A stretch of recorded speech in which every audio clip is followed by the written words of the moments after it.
The first sound is wind, not soft, but dragging, scraping across the reeds like dry fingers. Then comes the creak of wood, the groan of something buried but shifting. For several seconds, there is only the hum of insects and the low murmur of the marsh.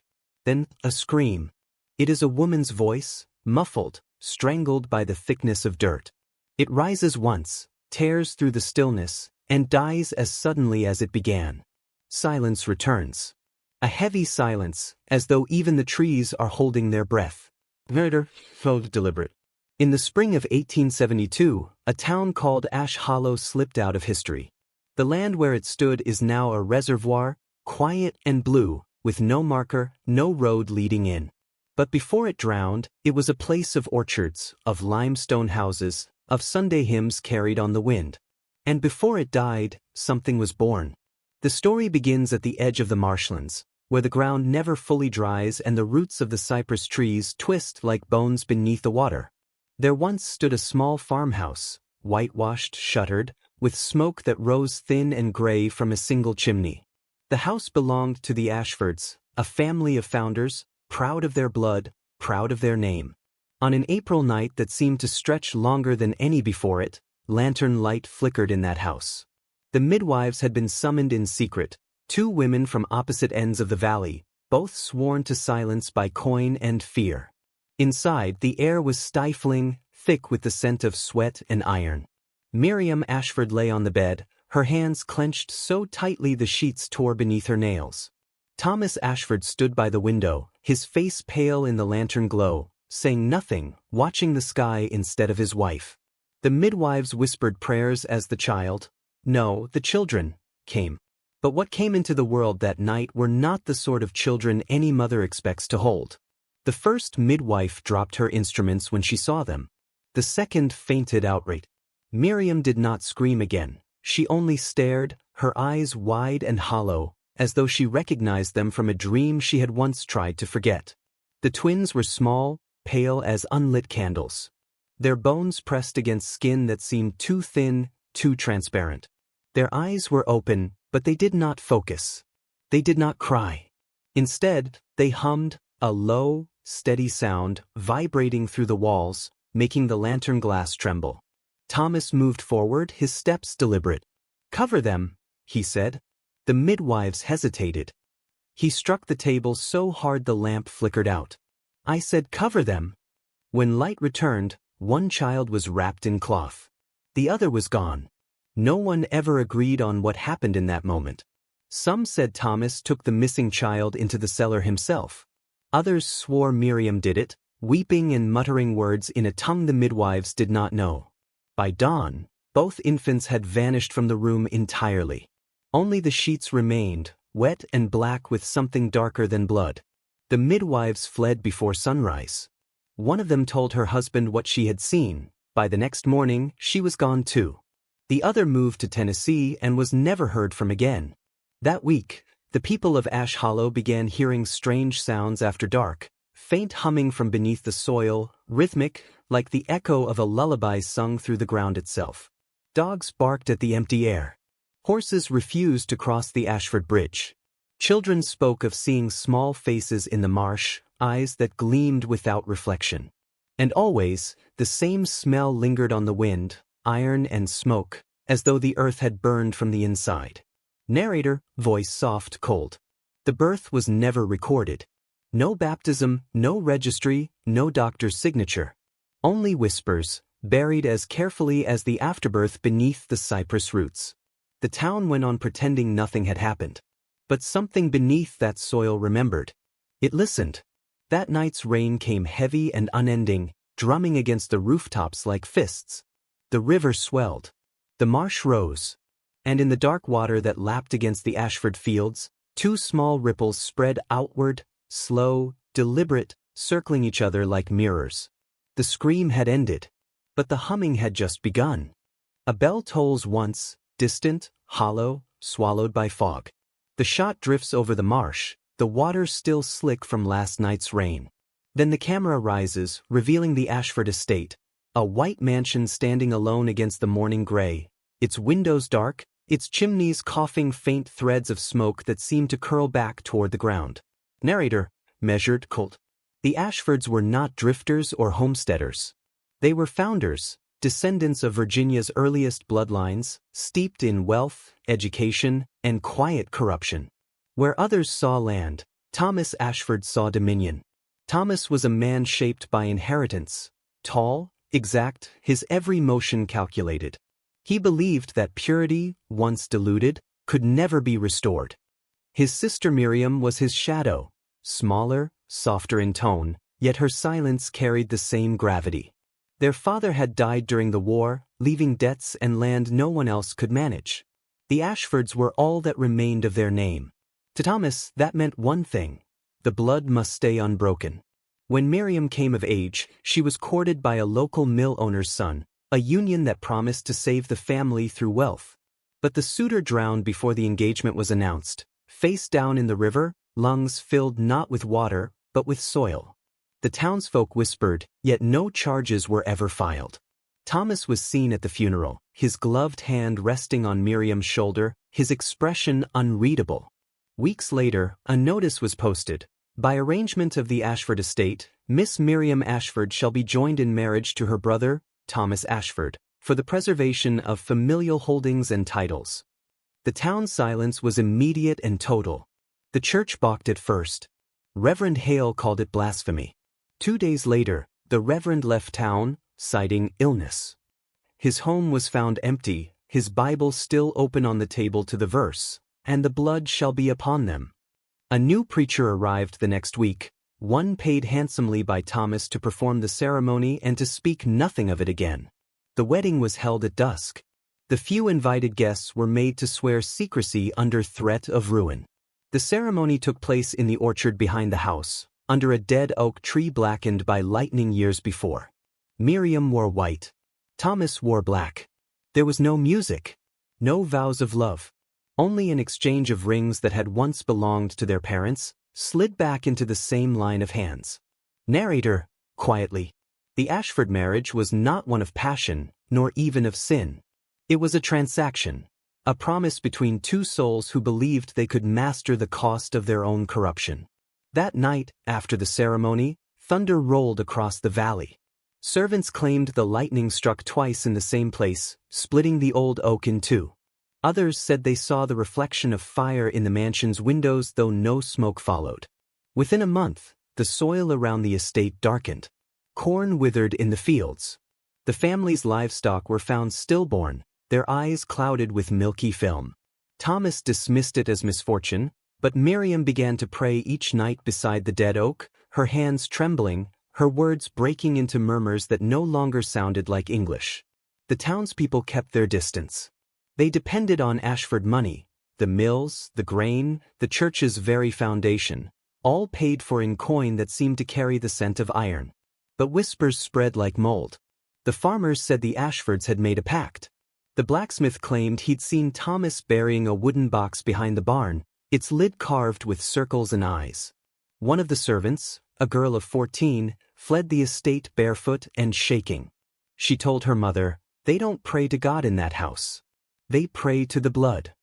The next morning, she was found hanging from a tree near the edge of the property, her feet just inches above the ground, her eyes still open.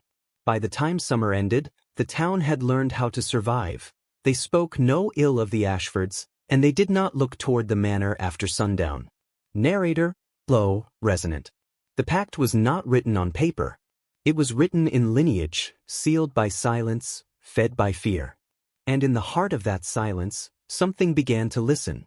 Inside the manor, Thomas and Miriam slept in separate rooms, but the air between their walls was never still. Servants said they heard footsteps long after both had retired, soft, deliberate, pacing between the bedrooms, pausing at the cellar door. One night, a maid swore she heard two voices whispering below the floor. One sounded like Thomas. The other, like a child. The next morning, she packed her things and left town without collecting her pay. No one replaced her. And so the Ashfords remained, two figures alone in a house that seemed to grow quieter by the day. The fields died. The sky dimmed. And under the earth, where roots tangled and secrets festered, The soil pulsed faintly, like the heartbeat of something not yet finished.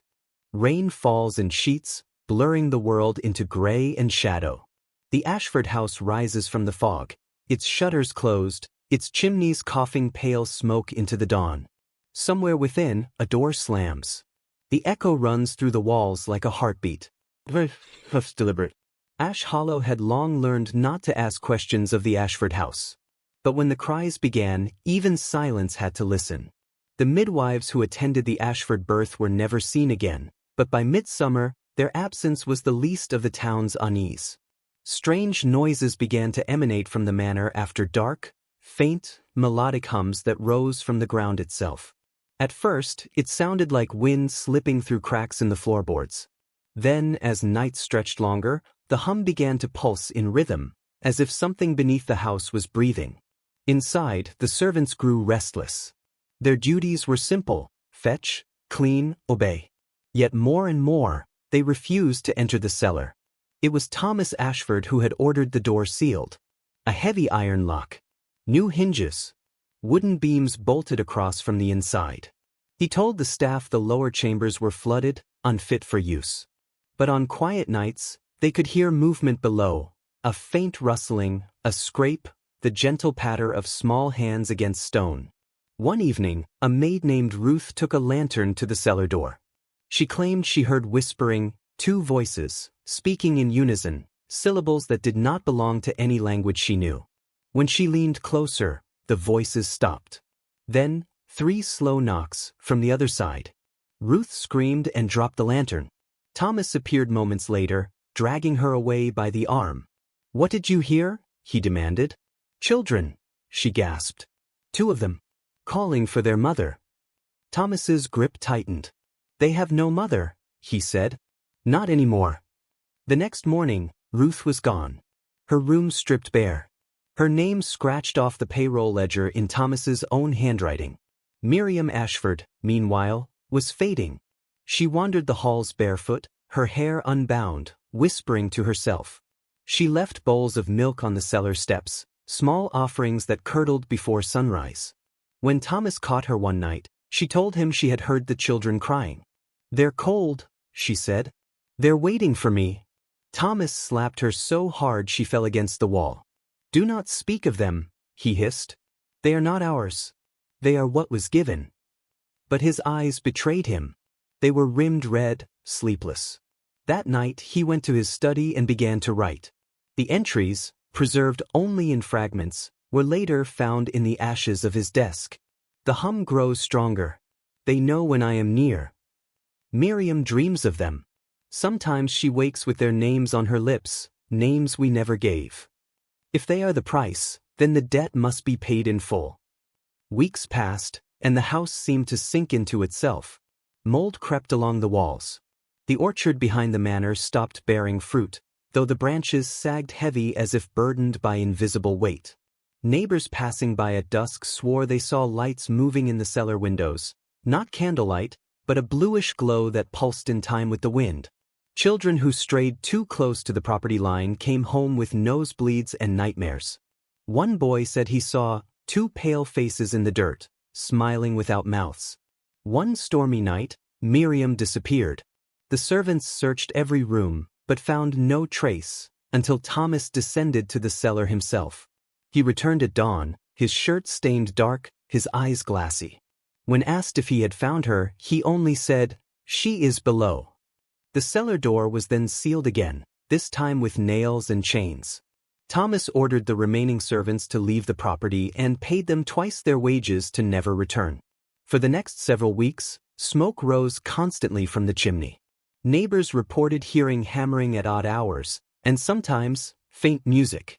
A lullaby, sung in 2 voices that echoed through the valley. Whispering. The Ashfords had always believed their lineage was sacred. But sanctity can rot just as flesh does. And in the darkness beneath that house, 2 children waited, not alive, not dead, but something in between. When the wind passed over the fields, it carried the sound of their humming, soft and persistent. Some said it was the river. Others said it was the earth itself, remembering the night it was forced to give birth. As autumn fell over Ash Hollow, the manor stood silent. But those who walked by claimed that if you pressed your ear to the ground, you could still hear it, that strange, low harmony, the sound of two voices in perfect, unholy rhythm. They did not cry. They did not speak. They only waited. The valley of Ash Hollow is cloaked in fog, the marshlands stretching like a gray sea between skeletal trees. The town itself is nearly empty, shuttered windows lining the streets like unblinking eyes. A bell tolls from a church, but the sound feels hollow, swallowed by the mist. Murder felt deliberate. When the Ashfords sealed their children beneath the manor, the town learned a new law: speak nothing, see nothing, and live. At first, the villagers tried to understand. They whispered behind doors, hiding the fear in polite conversation, pretending that the estate's shadow did not reach their own homes. But silence became easier than inquiry, for the consequences of curiosity were swift and strange. The first to disappear was old Jeremiah Hull, the miller's son. He had been curious, they said, trying to peek through the cellar window on a foggy night. His footprints stopped abruptly in the mud. Hours later, his body was never found, only his hat, floating face down in the marsh. Then came the schoolteacher, Miss Agnes Clark. She had tried to guide children away from the manor, warning them about the hum beneath the floors. One morning, her desk was found overturned, chalk scattered across the slate. No one ever saw her again. The town learned to speak of Ashford in whispers, using coded phrases, the house, the valley, or simply nothing at all. Parents forbade children from looking toward the estate, and children obeyed, but the fear persisted, embedded deep in their bones. Narrator, soft, chilling. It was not only the disappearances that silenced the town. It was the presence, a pressure, like the air itself knew to hold its breath. Even the wind seemed to avoid the manor, and the animals, horses, cows, dogs, all carried a terror that no human could name. Ministers tried to intervene. Reverend Hale, a new man sent to replace the one Thomas had removed, called for investigation. He wrote letters demanding access to the estate, praying for justice. Within days, he was found in the river, his body bent in an unnatural angle, eyes staring wide and unblinking. The coroner insisted it was an accident. The townspeople nodded, avoiding each other's gaze. The Ashfords made no effort to conceal their influence. Thomas continued to fund the church, repair the roads, and maintain the orphanage. Miriam's presence became rarer, glimpsed only at dawn or dusk, wandering the cemetery in her nightgown, whispering names older than the town itself. Still, the hum persisted beneath the house. Those sensitive enough claimed to hear it through the walls of their own homes, a low vibration that rattled bones and stirred nightmares. Children reported seeing figures moving just beyond the edge of the marsh, pale, thin, and wrong. Faces mirrored moonlight but never reflected it. They did not run when approached. They only watched, lingering at the threshold between water and land. A farmer named Elias Turner swore he found his livestock dead in neat rows outside his barn, faces pale as milk, eyes wide. He claimed he had heard the humming from the Ashford estate before discovering them. Others, too afraid to speak openly, nodded in silence. Even lawmen were powerless. Sheriff Whitcomb attempted to petition Thomas Ashford, but the request was met with a polite, icy smile and a donation of gold to the town treasury. "Consider this a blessing," Thomas said, "and leave the rest to God." The parish, heavily reliant on Ashford money, buried any rumors in sermons about obedience, warning children to stay pure and silent. No one dared to contradict the Ashfords, for the punishment was invisible yet absolute. By the end of the year, Ash Hollow had become a town defined by its fear. Children dared not speak of the lights in the orchard or the humming beneath the house. Adults carried the same stories silently, passing them only in fragmented whispers when no outsider was present. And somewhere, beneath the floorboards of the manor, two children waited. They did not grow. They did not cry. They did not speak. They only listened. Those who heard the hum sometimes awoke with scratches on their arms or strange bruises that mirrored the shapes of tiny hands.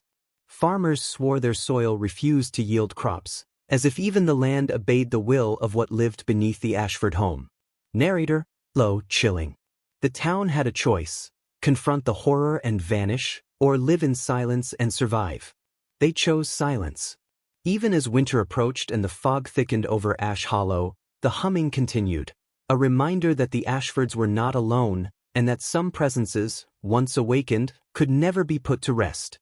And in that silence, the children waited. Always waiting. The first frost of winter blankets Ash Hollow. Mist curls over the marsh, carrying a faint metallic scent that no one dares identify. The Ashford estate looms through the haze, silent but for the hum beneath its foundations, a low, insistent vibration that seems to echo in the bones of the living. Murder, so deliberate. The twins, once helpless, had survived. And survival changed them. No one in the valley knew precisely how the children grew. Servants had vanished, and Thomas and Miriam were the only witnesses, though Miriam's mind was fraying, her body wasting with worry and fear. The cellar became their universe, a labyrinth of stone and shadows. The twins' limbs were unnaturally long, their skin pale, almost translucent. Their heads were slightly too large, their eyes too reflective, like liquid glass. Miriam wrote in secret journals, fragments of which would survive only in charred remnants decades later. They do not cry. They do not speak, yet they know everything.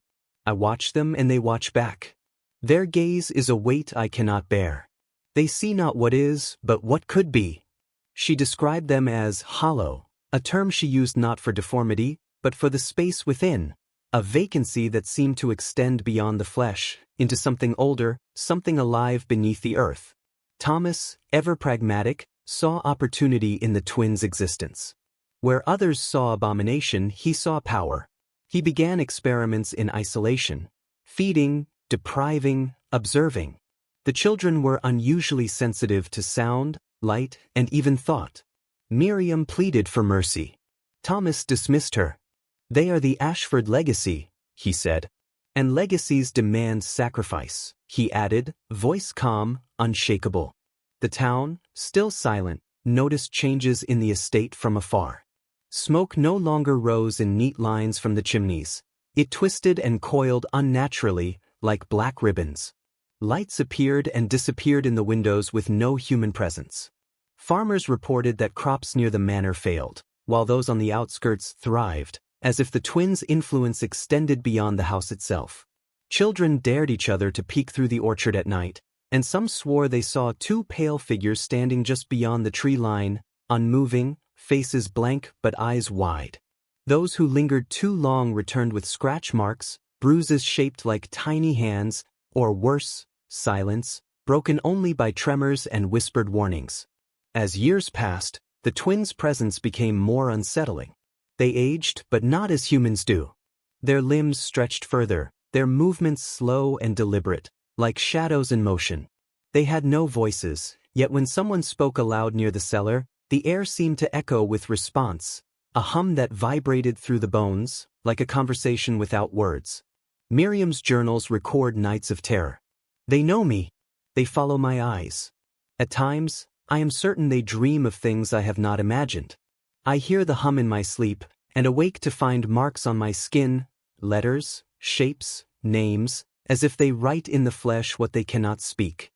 Thomas became increasingly reclusive, spending nights in the manor's upper floors, watching the estate, observing the valley. He wrote cryptic notes. The hollow are ours.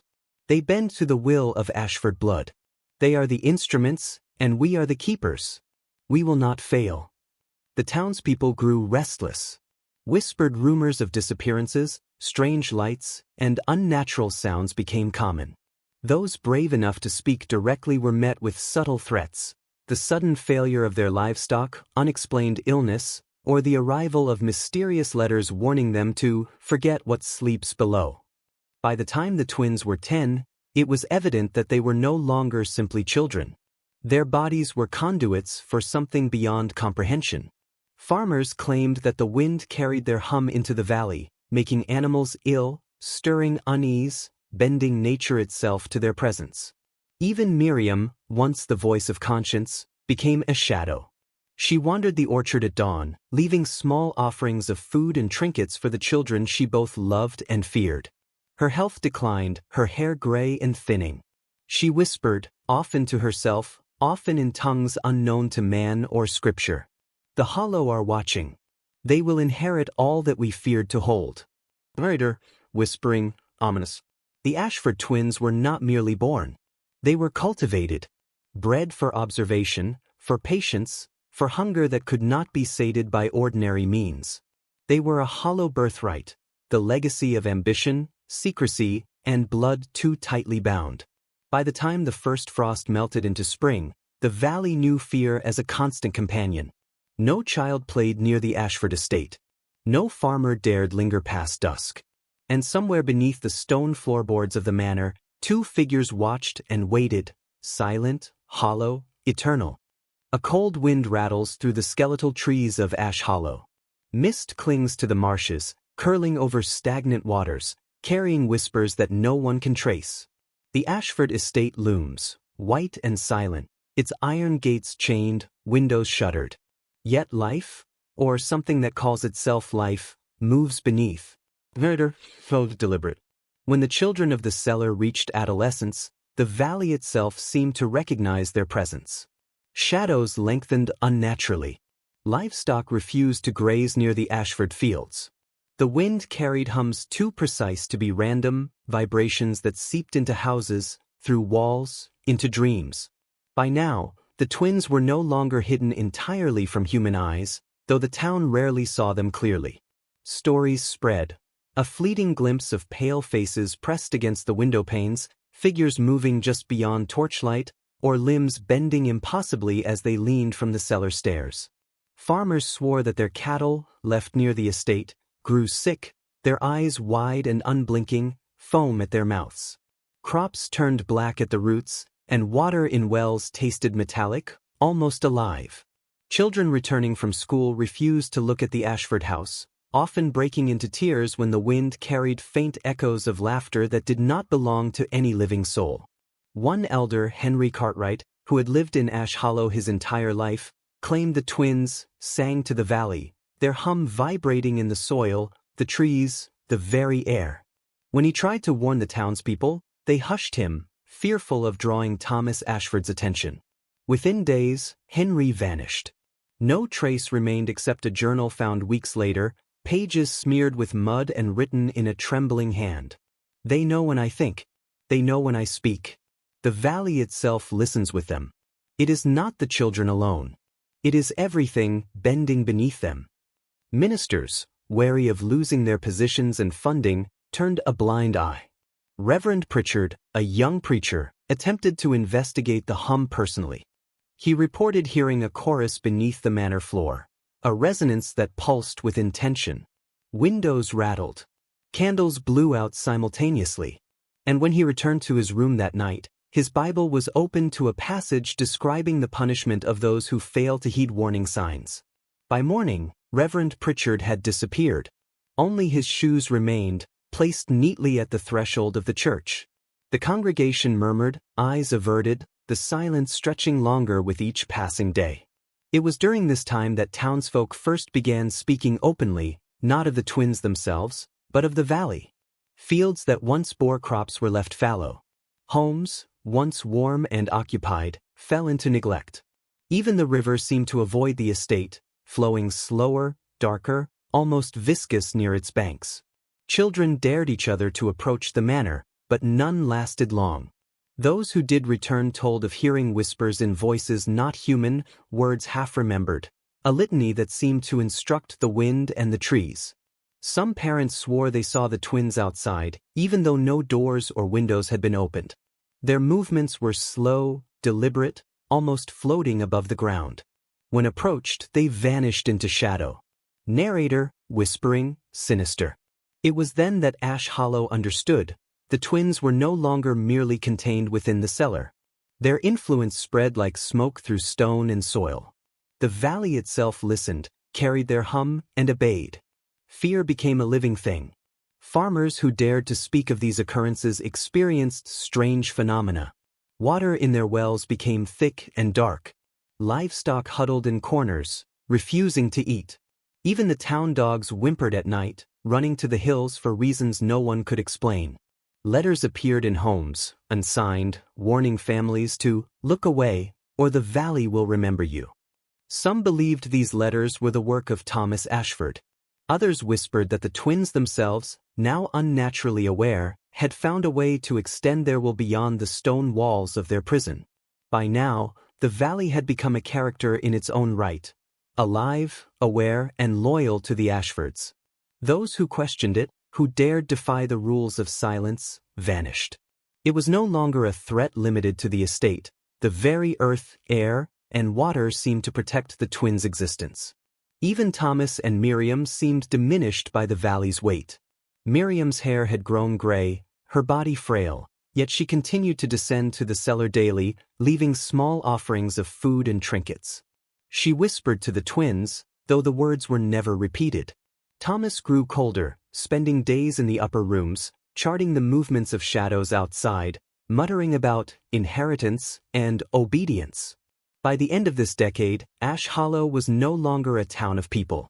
It was a town of survivors, hushed and watchful, tending to their farms and livelihoods while avoiding the estate, the valley, and the sound that never ceased, the hum of the Hollow children beneath the manor, carrying with it the weight of centuries-old bloodlines and a legacy no mortal dared confront. Narrator, soft, chilling. The valley whispers still. And those who listen too closely may find themselves included in its song, another thread woven into the hollow inheritance of the Ashford twins. Autumn has arrived in Ash Hollow. Leaves crackle underfoot, brittle and brown, while the fog settles early in the evening, hiding the twisted silhouette of the Ashford estate. The marshes glisten like black glass, reflecting pale shapes that move just beyond the eye's edge. Murder, so deliberate. The twins had grown beyond their cellar. What once was hidden beneath stone now extended its reach into the valley. And as their influence grew, so too did the town's terror. Silence became more than habit, it became survival. Farmers reported that animals stopped producing milk. Chickens refused to lay eggs, and the orchard bore only withered fruit. Water from wells carried a faint iron taste, sharp and metallic. Those who drank it claimed dreams of pale children standing at the edge of their beds, eyes wide, unblinking, waiting. The townspeople had learned, slowly, the cost of breaking the unspoken rule. Do not look, do not listen, do not question. One man, a blacksmith named Robert Hale, defied it. He approached the estate one evening, seeking to confront Thomas Ashford about the strange disappearances in the valley. He never returned. When neighbors investigated, they found his tools neatly arranged in the yard, his workshop doors open but empty. Strange claw marks raked the walls and floorboards, as if something small and pale had reached through the very foundation to punish him. The rest of the town said nothing. Miriam Ashford's journals, though fragmentary, record changes in the twins' behavior. They do not sleep. They do not dream. They only observe, and sometimes they hum, a vibration that bends the air and the soil itself. When I speak, they answer, though no sound emerges. I fear them more than I fear Thomas, for they are not children, they are vessels. Thomas became increasingly obsessed with his control over the valley. He forbade anyone from entering the estate, paying off families to stay away, and replacing any missing servants with men sworn to secrecy. But even he began to falter. The hum beneath the manor had grown louder, more insistent, sometimes rising into the halls and rattling the chandeliers above. It was during the harvest season that the valley's corruption became undeniable. Crops failed, livestock sickened, and even the river slowed, thick and viscous near the Ashford land. Villagers reported that the wind carried the twins' hum directly into their homes, vibrating through walls and furniture, causing headaches, insomnia, and nausea. Children were the most affected. Those who wandered too close to the estate returned with scratches, bruises, or a pallor that no medicine could remedy. Some spoke of being watched by eyes in the dark, while others described the sound of faint whispering, words they could not understand, but which instilled fear too deep to forget. The town's ministers, already complicit in silence, began removing records of these occurrences. Baptismal ledgers disappeared. Letters and diaries were burned.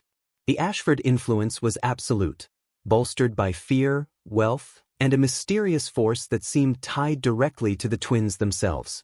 By the end of the season, Ash Hollow was little more than a ghost town.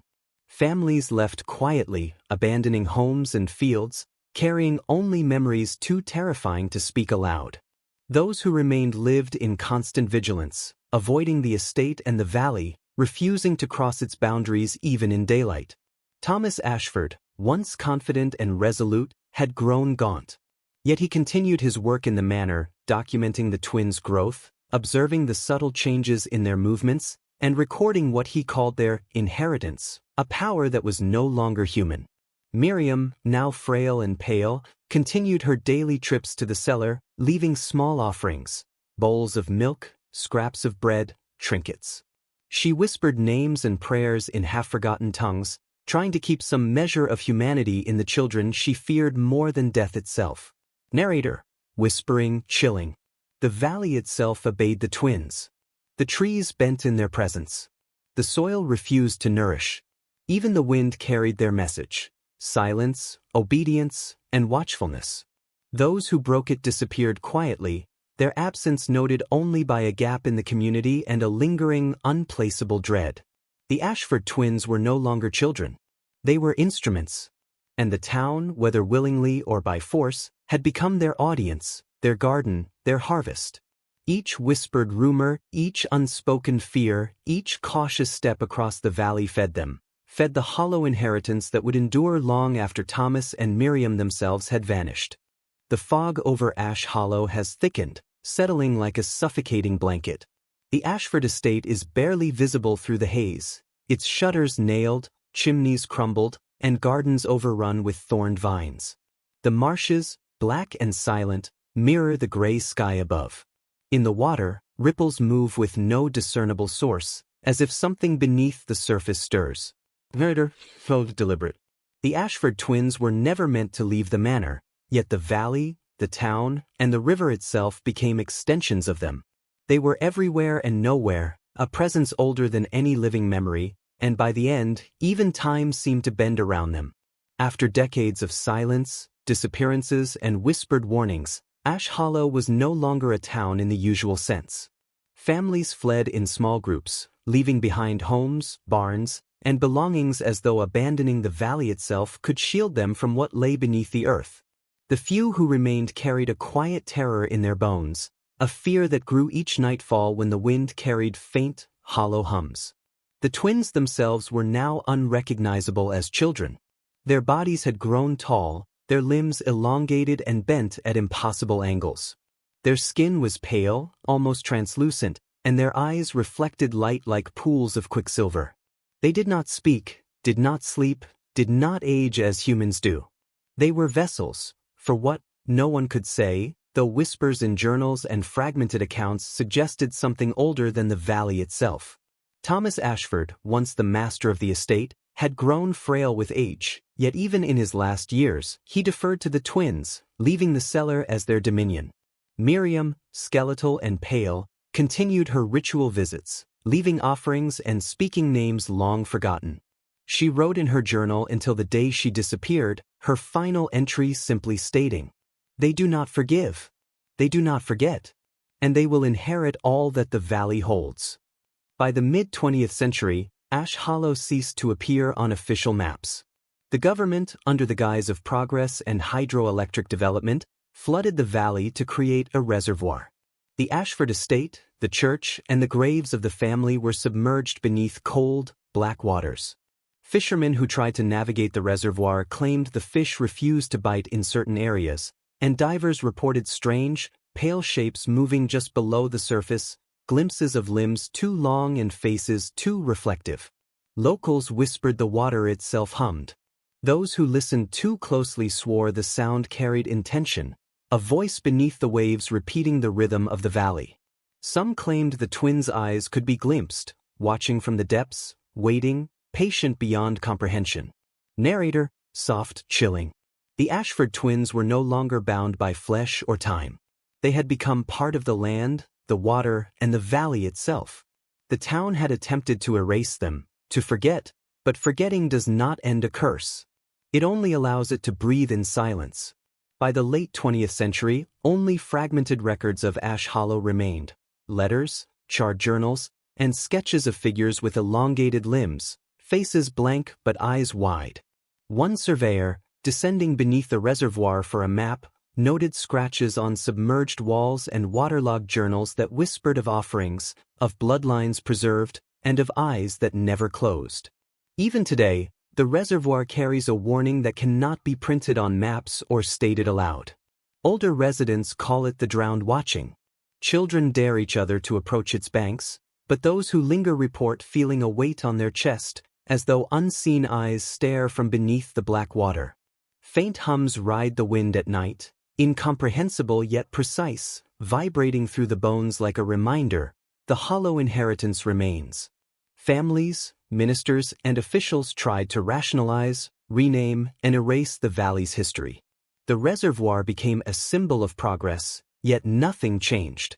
The water, dark and deep, preserves the twins' watch. The Ashford legacy, of ambition, secrecy, and ancient, forbidden bloodlines, endures. Narrator, final chilling.